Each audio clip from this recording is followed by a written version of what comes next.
Hello, very good afternoon students. आप आशा करती हूँ घर पे सभी बहुत अच्छे से रह रहे होंगे और साथ ही साथ जो नोट्स आपको टीचर्स आपके प्रोवाइड करा रहे हैं आप उन्हें केयरफुली और रीड भी कर रहे होंगे।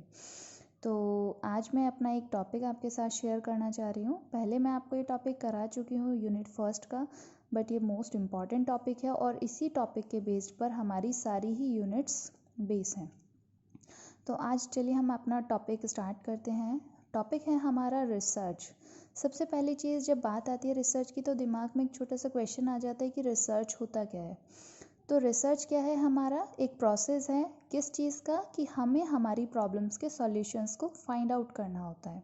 तो इसीलिए हमारा सिंपल सा मीनिंग है research is a systematised efforts to gain new knowledge. मतलब न्यू चीज़ को, किसी चीज़ को फाइंड करना और उसके रिगार्डिंग नॉलेज गेन करना। ज़रूरी नहीं है कि हम जो अपनी रिसर्च कर रहे हैं वो किसी नई चीज़ को लेकर ही करेंगे, हम पुरानी चीज़ों पे भी रिसर्च अच्छे से कर सकते हैं। अब बात करते हैं, हमारा एक इसमें वर्ड जुड़ा हुआ है रिसर्च मैथोलॉजी। लिखने में आता है मैथडोलॉजी, बट अगर हम इसकी प्रोनाउंसिएशन की बात करें तो यह है हमारा मैथोलॉजी। तो मैथडोलॉजी को हमने 2 पार्ट्स में डिवाइड किया है। First one is methods and other is ology. Methods क्या होते हैं हमें अच्छे से पता है, हमारे टेक्निक्स होते हैं, और ओलॉजी बोलते हैं हम अपनी स्टडी को, यानी हमें अपनी टेक्निक्स की हेल्प से स्टडी करना, किस चीज़ की, रिसर्च की, और हमें अपनी रिसर्च को कंप्लीट करना होता है। अब बात करते हैं हम प्रोसेस ऑफ रिसर्च की, जो कि मोस्ट इम्पॉर्टेंट टॉपिक है। एक्सटर्नल में बार बार ये टॉपिक पूछा जाता है और इसीलिए मैं आपको बार बार ये चीज़ पहले क्लासेस में भी बताती आई हूँ और आज फिर से बता रही हूँ कि ये टॉपिक बहुत ही ज़्यादा इम्पॉर्टेंट है। तो बात करते हैं प्रोसेस ऑफ रिसर्च की। तो सबसे पहले आता है हम to find out the problem. अब सबसे पहले जब बात हुई है कि फाइंड आउट द प्रॉब्लम और बात चल रही है रिसर्च की, तो हमें क्या करना होगा कि हमें प्रॉब्लम्स फाइंड आउट करनी होगी कि हम जो रिसर्च कर रहे हैं वो क्यों कर रहे हैं। एक्चुअल में ऐसा तो है नहीं कि बेवजह कुछ दिमाग में आया और आपने अपनी रिसर्च करना स्टार्ट कर दिया। तो सबसे पहले हम क्या करते हैं, हम उस प्रॉब्लम्स को फाइंड आउट करते हैं कि जो हम रिसर्च करेंगे तो वो टॉपिक क्या है जिस पर हम रिसर्च कर रहे हैं और उसमें किस तरह की प्रॉब्लम्स अराइज हो रही हैं। तो दैट मीन्स कि हमने क्या करा, अपनी प्रॉब्लम्स को फाइंड आउट कर लिया। उसके बाद आता है हमारा एक लिटरेचर रिव्यू। रिव्यू मतलब दोबारा से देखना, और लिटरेचर क्या है हमारा, कि हम ये चेक करते हैं कि ये जो आज हमारे पास सामने प्रॉब्लम है जिसकी वजह से हमें इतना एफर्ट्स करना पड़ रहा है, रिसर्च करनी पड़ रही है, तो ये जो प्रॉब्लम थी ये पहले भी थी या फिर आज ही के टाइम में अराइज हुई है। हम इसके लिए पुराना डेटा, पुराने रिकॉर्ड्स को उठाकर क्रॉस वेरीफाई करते हैं। उसके बाद आता है हमारा हाइपोथेसिस जनरेशन।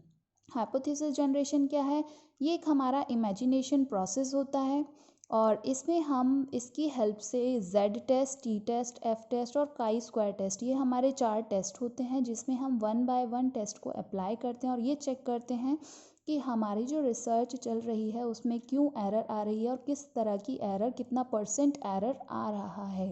ये होता है हमारा हाइपोथेसिस जनरेशन। उसके बाद आता है हमारा रिसर्च डिज़ाइन। तो रिसर्च आपको पता है, और डिज़ाइन क्या है कि एक स्ट्रक्चर, एक फॉर्मेट को तैयार करना। तो रिसर्च डिज़ाइन क्या है हमारा, सिंपल फॉर्म में अगर हम बात करें तो हम इसे बोलते हैं ब्लू प्रिंट।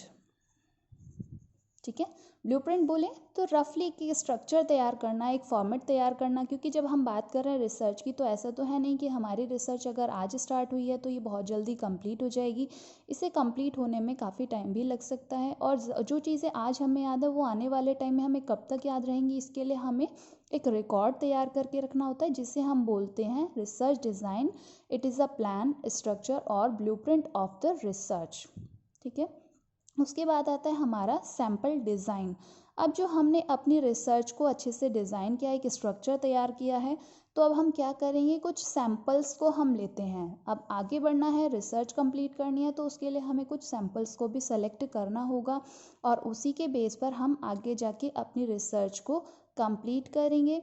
हमारे इसमें सैम्पल सेलेक्ट करने के 2 मेथड्स हैं, 2 टाइप्स हैं। फर्स्ट वन इज़ प्रोबेबिलिटी और another is non probability method. इनमें से जो भी हमें सूटेबल लगता है हम उसके बेस पर अपना सैम्पल सेलेक्ट कर लेते हैं। सैम्पल आप सभी समझते हैं, सैम्पल क्या होता है, सैम्पल होता है मैनी नंबर ऑफ प्रोडक्ट्स में से हम कुछ प्रोडक्ट्स को सेलेक्ट करते हैं for testing of the product, उन प्रोडक्ट्स को वेरीफाई करना कि उनमें कितना परसेंट एरर है, कितना परसेंट वो प्रोडक्ट सही है और कितना परसेंट वो प्रोडक्ट गलत है, ये चीज़ें फाइंड आउट करनी होती हैं हमें। अब बात करते हैं हम उसके बाद नेक्स्ट स्टेप पर आते हैं, that is data collection. Data collection आप सभी समझते हैं, जब हमने अपना रिसर्च डिज़ाइन कंप्लीट किया, सैम्पल डिज़ाइन किया, तो अब हमें क्या करना है, हमें कुछ और डेटा चाहिए अपने रिसर्च को कंप्लीट करने के लिए। तो हम with the help of primary and another is secondary, दोनों में से किसी भी सोर्सेज के थ्रू हम अपना डेटा कलेक्ट कर सकते हैं अपनी रिसर्च को आगे फॉरवर्ड करने के लिए, आगे कंटिन्यू करने के लिए। तो हमारे दो मेथड होते हैं, first one is primary and the another is secondary. Primary method कौन सा है? प्राइमरी मेथड वो है जिसमें हम खुद से एफर्ट्स करके डेटा कलेक्ट करते हैं। जैसे कि हमारा फील्ड सर्वे हो गया, आप मार्केट में जा रहे हो, लोगों से उनके व्यूज़ ले रहे हो, खुद ऑब्ज़र्व करोगे, लोगों को, चीज़ों को ऑब्ज़र्व कर रहे हो, एनालाइज कर रहे हो। और आपकी क्वेश्चन एयर हो गया, आपने कोई क्वेश्चन एयर फॉर्मेट बनवाया, लोगों से फिल करवा लिया, लोग किसी चीज़ के बारे में अगर ऑब्जेक्शन कर रहे हैं तो क्या सोचते हैं उस प्रोडक्ट के बारे में। और अब दूसरा आता है हमारा सेकेंडरी मेथड। तो सेकेंडरी मेथड हमारा कौन सा होता है? जिसमें हमारे पास सारी चीज़ें पहले से अवेलेबल हैं, हमें कुछ नहीं करना है, हमें सिर्फ डेटा उठाना है और कॉपी पेस्ट कर देना है।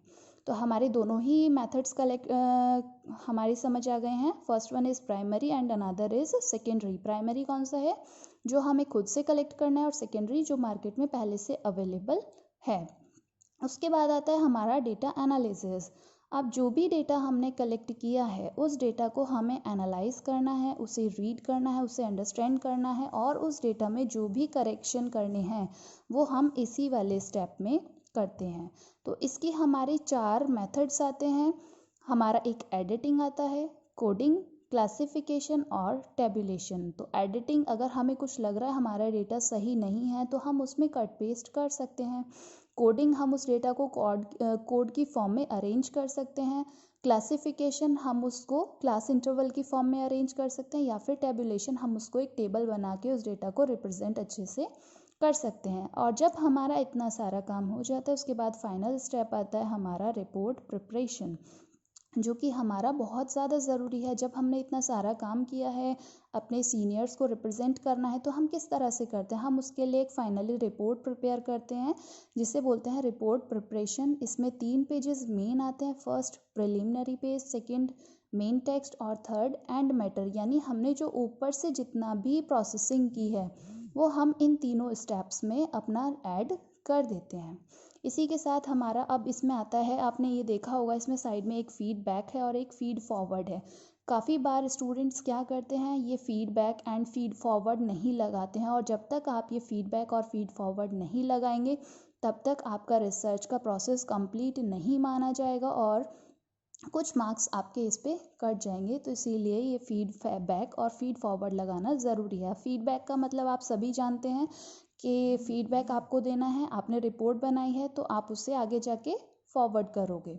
अब बात उसे सबमिट करोगे। अब फीड फॉरवर्ड की बात करते हैं, तो यानी कि अगर आपकी रिपोर्ट में किसी तरह की मिस्टेक्स हैं तो आपको अपना प्रोसेस दोबारा से स्टार्ट करना होगा, इसीलिए हम फीड फॉरवर्ड का यहाँ पर साइन लगाते हैं। उम्मीद है मुझे आपसे कि मेरा ये टॉपिक आपको समझ आ गया होगा। फिर भी आपको अगर लगता है कि इसमें कोई क्वेरीज़, कोई क्वेश्चन किसी भी तरह का है तो आप मुझसे अपना कॉल करके, मैसेज करके आप अपना क्वेश्चन मुझसे पूछ सकते हैं। लेकिन मैं आपको बार बार ये चीज़ बोल रही हूँ कि ये टॉपिक मोस्ट इम्पॉर्टेंट है। क्वेश्चंस बार बार पूछा जाता है पेपर में, शायद लास्ट ईयर भी ये आपका आया था और उससे लास्ट ईयर भी ये टॉपिक आपका पूछा गया था। और एक चीज़, इसी रिसर्च के प्रोसेस के ऊपर आपका सारी यूनिट्स बेस्ड हैं। हाइपोथेसिस की अलग यूनिट है, रिसर्च डिज़ाइन, सैम्पल डिज़ाइन की अलग यूनिट है, डेटा कलेक्शन, डेटा एनालिसिस की अलग यूनिट है, और रिपोर्ट प्रिपरेशन भी आपका अलग यूनिट में कवर होता है।